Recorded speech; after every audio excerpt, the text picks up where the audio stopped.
بارك الله فيه. أيها الإخوة، إلى أوضاع ما كانت عليه الطوائف البشرية قبل ظهور الأمة الإسلامية على وجه الأرض. وكانت الأمة العربية قبائل متخالفة في النزعات، خاضعة للشهوات، وكانت ضبوط النظام الاجتماعي قد تراخت عقدها في كل أمة وانفصمت عراها عند كل طائفة. وكانت أرض العرب كلها مملوءة عن عبادة الأوثان وأخبار الكهان وسفك الدماء وقطيعة الأرحام، لا يعرفون آخرة ولا معادا، يأكلون الخنافيس والخنازير ويئيدون البنات ويسفكون الدماء. ففي هذه الظروف القاسية بعث الله أمة جديدة في واد غير ذي ضرع. ولم تبعث هذه الأمة الحديثة لعبادة البطون واتباع النفوس، بل بعثت هذه الأمة لهدف عال وغرض سام، وهو الدعوة إلى الله ورسوله وإنقاذ البشرية من المهالك والدمار والبوار. أنا أنادي الأخ محمد أمين الشاتاواري أن يتفضل ويلقي الضوء على موضوع الهام البشرية تنادي من يخرجها من الظلام إلى السلام، فليتفضل مشكورا.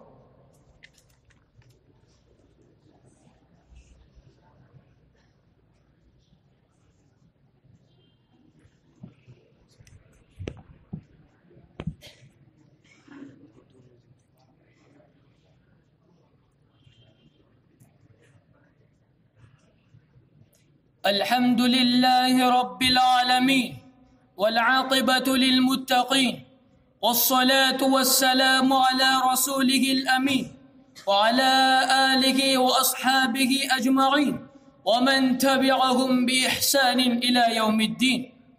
أما بعد، حضرة رئيس الحفل المؤقر وأساتذة الأكارم وضيوف الأجلاء وإخوة الأعزاء، لا يخفى عليكم أن اللغة العربية هي لغة القرآن والسنة ولغة الإسلام والجنة. فنظرا إلى أهميتها عقدت مدرستنا حفلة للمسابقة الخطابية تحت رئاسة مشيخة في الحديث في المدرسة.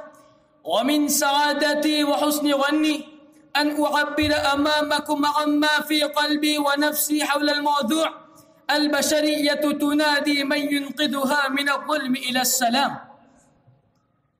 وإن الكلمات لا تساعدني ولا الفاظ لا تطاوعني للتعبير عما تجيش في صدري من البهجة والسرور، ولا أكاد أنسى في هذه الفرصة السعيدة المباركة الميمونة أن أقدم خالص الشكر والامتنان من صميم القلب والحنان إلى فضيلة الشيخ مدير مدرستنا، حفظه الله سبحانه وتعالى ورعاه رعيا حسنا.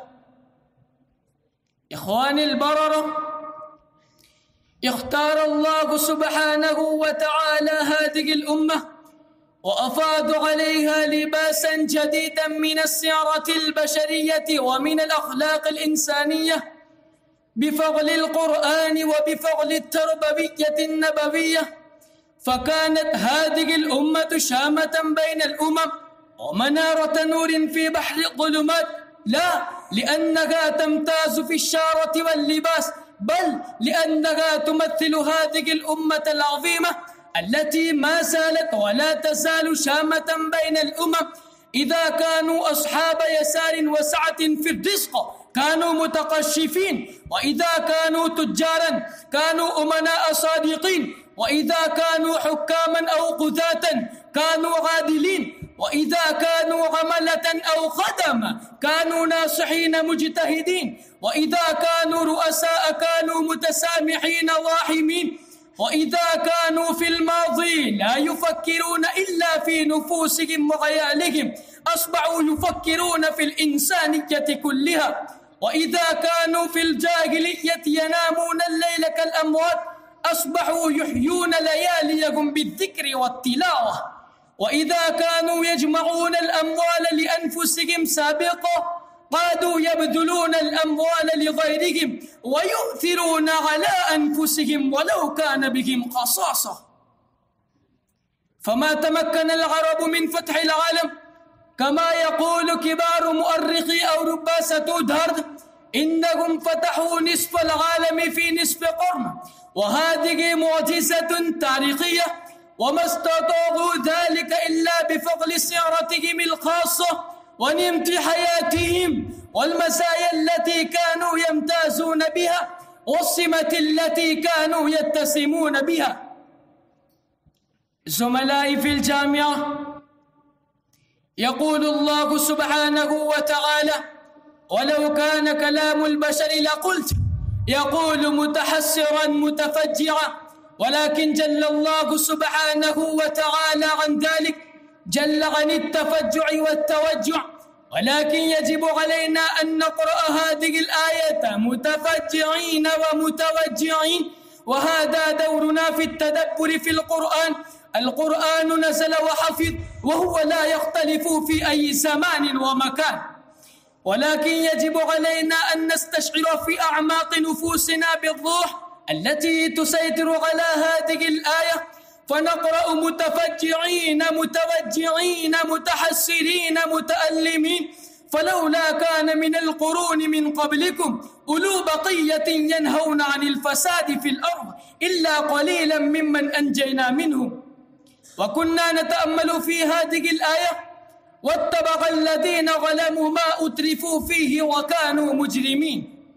هذا كان شأن الأمم في كل زمان، فقد اتبع الذين ظلموا ما أترفوا فيه وكانوا مجرمين، فقد تهالكوا على أدوات الترف والبذخ وتنافسوا فيها واقتبسوها واستوردوها من الشعوب السابقة المخترعة لها، ليس لها خيار ولا ابتكار ولا وقوف عند حد واستقرار. أيها الإخوة، إن ضمير النوع الإنساني المعاصر يصرخ بأعلى صوته شاكيا معاتبا بلسان الحال: لو كان من الأمة الإسلامية في هذا الزمان أولي بقية ينهون عن الفساد. والله لو قام أحد على قمة جبل وتكلم على مذياع عالمي يسمعه كل واحد في كل قطعة من الأرض قال: فلولا كان من الأمة الإسلامية التي طلعت منها شمس الإسلام، والتي أكرمها الله تبارك وتعالى بالقرآن، أكرمها الله تبارك وتعالى بالإيمان، أكرمها الله تبارك وتعالى بالمواهب التي خصها بها، فلولا كان في الأمة الإسلامية أولو بقية ينهون عن الفساد في الأرض. الفساد موجود، ولكن الواقفين في وجهه، المتحدين له، المحاربين له، وعلى الأقل المستنكرين له غير موجودين. الداء موجود والطبيب مفقود، وكما يقول الشاعر: ما يصلح الملح إذا الملح فسد، فالمسلمون ملح الأرض، إذا فقد الملح ملوحته من يعيد إليه الملوحة؟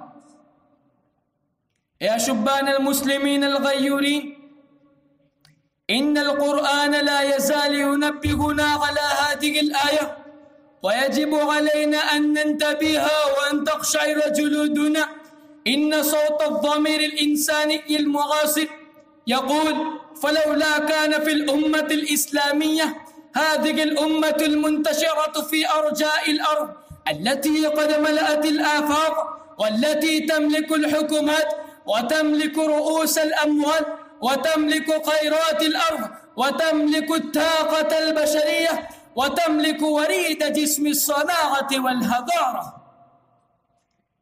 إخواني في الدين، أنا أؤمن بأزمة واحدة، أزمة عدم وجود القدوة الحسنة القدوة الصالحة على مستوى الشعوب والأمم ليس على مستوى الأفراد. الحمد لله عندنا أفراد، ولكن مصير الأمم لا يتغير بالأفراد. مصير الأمم يحتاج في تحويله إلى مجهود جماعي، وإذا بقي هذا الفراغ طويلا فإنه ليس خطرا على الأمم التي امتعنت به والتي تمثله، بل هي كارثة العالم كله، فتنهار هذه المدنية وتنهار هذه النظم التي تقوم الآن. ويطوي الله سبحانه وتعالى هذا البساط، فلا بد أن تنغص هذه الأمة الإسلامية، لا بد أن توطن نفسها على ملء هذا الفراغ بقدر الإمكان.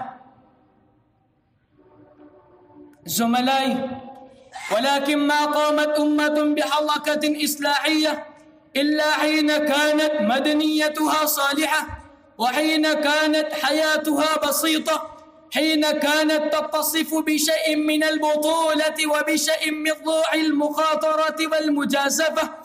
وأما الأمم المترهلة، الشعوب الرقية الناعمة الرقيقة، الشعوب التي قد أخلدت إلى الأرض وأخلدت إلى الشهوات، فإنها لا تستطيع أن تحدث انقلابا.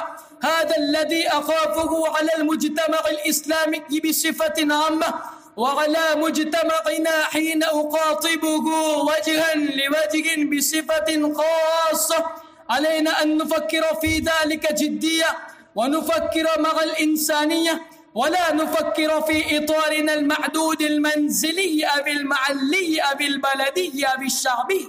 نفكر في مصير البشرية كأنه مصيرنا، ونربط مسيرنا بمصير البشرية، وفي الحقيقة مصيرنا مربوط بمصير البشرية.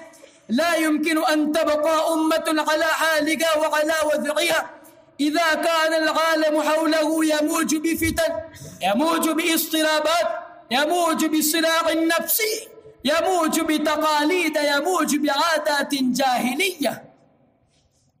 فلا بد أن نفكر في مصير الإنسانية، ونؤمن بأن مصير الإنسانية مرتبط بمصيرنا، ومصيرنا يربط بمصيرها. لذلك ضرب رسول الله صلى الله عليه وسلم مثلا بليغا بسفينة، ولم أجد مثلا أبلغ منه في أدب الدعوة والإرشاد. وفي كلام النبي صلى الله عليه وسلم أثر عن الأنبياء عليهم الصلاة والسلام، فقال رسول الله صلى الله عليه وسلم: مثل القائم في حدود الله والواقع فيها كمثل قوم استهموا على سفينة، فصار بعضهم أعلاها وبعضهم أسفلها، وكان الذي في أسفلها إذا استقوا من الماء مروا على من فوقهم، فقالوا: لو إننا خرقنا في نصيبنا خرقا ولم نؤذ من فوقنا، فإن يتركوهم وما أرادوا هلكوا جميعا، وإن أخذوا على أيديهم نجوا جميعا. أيها المستمعون الكرام، نحن على سفينة البشرية، وسفينة البشرية مضطربة معيجة، فيجب أن نفكر في إيصالها إلى بر السلام. وليس بر السلام إلا الإسلام الحقيقي الكامل، البعيد عن النفاق، البعيد عن كل ما كانت الجاهلية تتسم به، الدافق بالحياة والقوة الحامل للرسالة الخالدة والرحمة العامة للإنسانية، المالك للمثل العليا والنماذج الصالحة والقدوة الحسنة الفاضلة، أفرادا ومجتمعات وشعوبا وبلادا ونظما وحكومات.